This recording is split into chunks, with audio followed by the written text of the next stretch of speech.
Hello and welcome to the November update for the Trent Valley Railway. In this update I'll talk about the second incline so far. So as I said, I've turned the corner, I'm on the straight effectively alongside the first edge of the garage, and as we move around then you'll see that that's the sort of work area that I've got at the moment. We'll have a look how I've fixed the second incline using the wall and parts of the first incline. I've created the sort of square rectangular framework here off the first incline, connected it into the side of the framework there, and I'll give an update on what's next for the layout and some other videos coming up on my channel. Just before Christmas time I'm hoping to do the December layout update. So first, I'd nearly completed all of the incline, which goes from the bottom Fiddle Yard level up to the first scenic level in one direction in the previous update. I've got a small bit to do to tie that into the Fiddle Yard level, but as I've now progressed through October and into early November, I've started on the second incline, which is what you'll see in front of you there with the 68 on top of it. So what I've done so far is make my way back in the opposite direction from the top level down by the garage end, so basically where the incline joins that scenic level, making my way back down from that, around the first corner, and then down towards the sort of straight along the edge of the garage where the 68 is currently. The work I've done there with the second incline is make sure that I've built the framework off the wall, which we'll go and have a look in a closer detail in a minute, in that corner as it comes around, and then I've also made sure that the right clearances are there to enable me to have pantographs up on the train, so that when they're going up one incline they don't clash with the incline in the opposite direction, which I'll show you in a minute. As I've then moved down the incline here, it's come down through to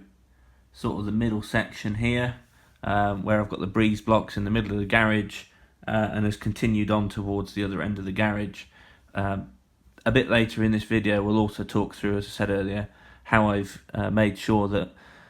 the first incline doesn't clash with the second incline, and how I've used the structures to basically put together those two inclines in this area here. This is then how far I've got with the second incline so far. So as I said, I've turned the corner, I'm on the straight effectively alongside the first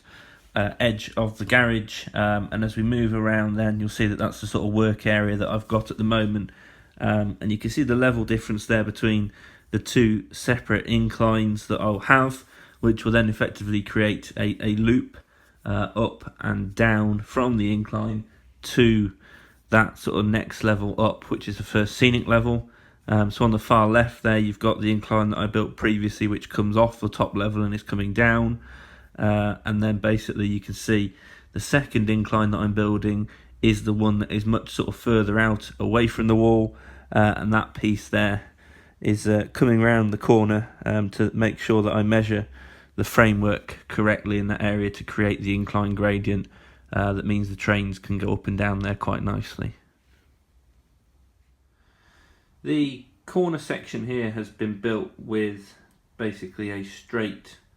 section across to the other side there in the top right hand corner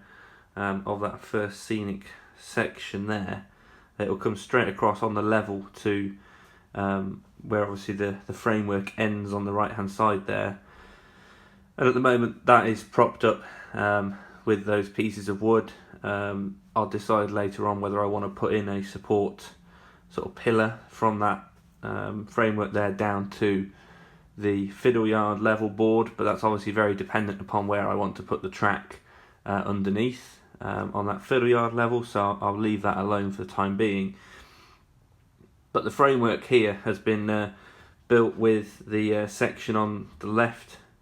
in mind here, where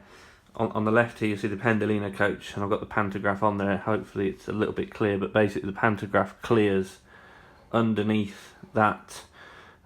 piece of softwood that comes out from the wall there, and basically the coach clears underneath that with the pantograph, and I've also left some room if I want to provide some cork underlay underneath the track along that section, so that the pantograph can stay up as it goes all the way around the layout, and even going between the scenic sections and the Fiddle Yard below. Along with constructing the framework for the corner pieces down by the garage end that I've just taken you through, this section here of basically propping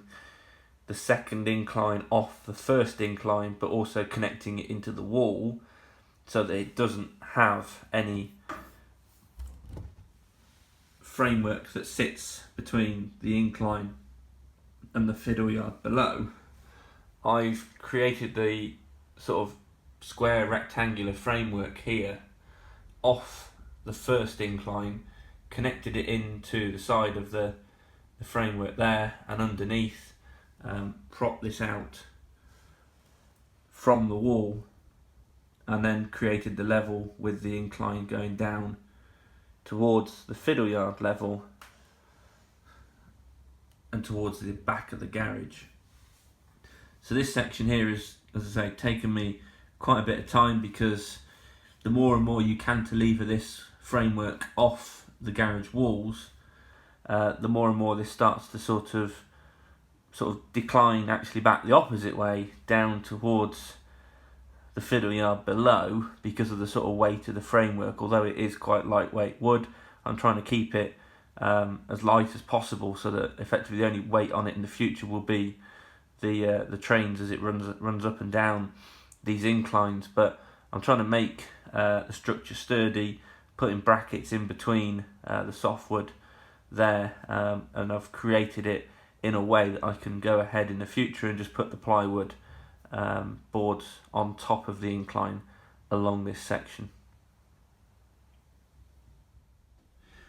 Just wanted to quickly show you the view back down towards the garage door, where you can start to see things are taking shape here, with on the left hand side the incline going down towards the Fiddle Yard, which is the one I've been constructing over the past few months, and now the one on the right hand side, where obviously the 68 is pointing towards, is the incline that will come down from that scenic level back down towards the Fiddle Yard. So you've got the one on the left going down towards the garage, and the one on the right going down towards where this camera is at the moment. As I mentioned earlier, this is where the work currently is at, on the second incline, where I've got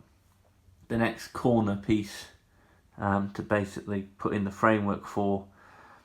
to continue around and then down below that first sort of scenic section on the left, as that incline would carry on down towards the Fiddle Yard. You see I've obviously got some of the rolling stock boxes propping that up, as well as some of the sort of spare woodwork around, and what I'll do here is basically continue to use the same sort of framework technique that I've used for the rest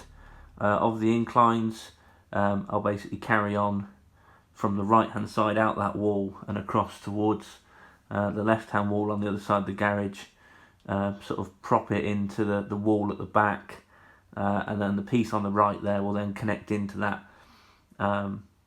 softwood that will go across from the sort of right hand side of the garage to the left hand side. The aim here is, once I've got that corner piece in, basically carry on all the way around and get most of this framework for the second incline done between now and sort of the new year. So hopefully in the December update I'll have most of the framework done,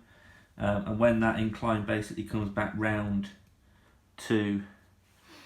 the Fiddle Yard level, it will probably stop at where that sort of small piece of wood is behind the spirit level, and that's why, as I mentioned in the last update, it's why I haven't sort of tied in the first incline that I've built into the lower level Fiddle Yard yet, just because I want to make sure that the spacing and the widths in that area are all right before I sort of commit to sort of connecting those pieces of the incline into the Fiddle Yard boards, and then basically creating that second incline to finish curve around the corner, and then it would actually then feed into some of the sort of Fiddle Yard tracks and point work, which I've started to have a think about, but I won't sort of do any more than that until I've got these inclines sorted between the Fiddle Yard and the scenic level above. Whilst I'm working on the second incline at the moment, there are no trains running on the layout, so there'll be no trains in this layout update, mainly because I'm having to sort of recycle some of the board pieces from the first incline and use them to sort of measure out on the second incline. So once I've built all of the framework, another job in sort of the new year will be to cut some more plywood sort of strips to go on top of these inclines, and then I'll be able to have hopefully basically a loop which goes all the way from the Fiddle Yard up the one incline, across the scenic section, then back down the other incline to then connect back into the Fiddle Yard below. Just before Christmas time, I'm hoping to do the December layout update, and before then I will be at some of the sort of big model railway exhibitions for this year. So firstly, it's Worley next week, which I intend on going to on the Saturday, and then there's also a show over at Peterborough in early December, where I'll be doing some more videos on some of the great layouts that will be at both of those shows. As always, if any of my subscribers have any comments, any questions, please do put them in the comments boxes below. I'll try and respond when I can. Thank you very much, as ever, to all the new subscribers to the channel. Hope you've enjoyed this update, and I'll do another update, as I said, in December. Cheers.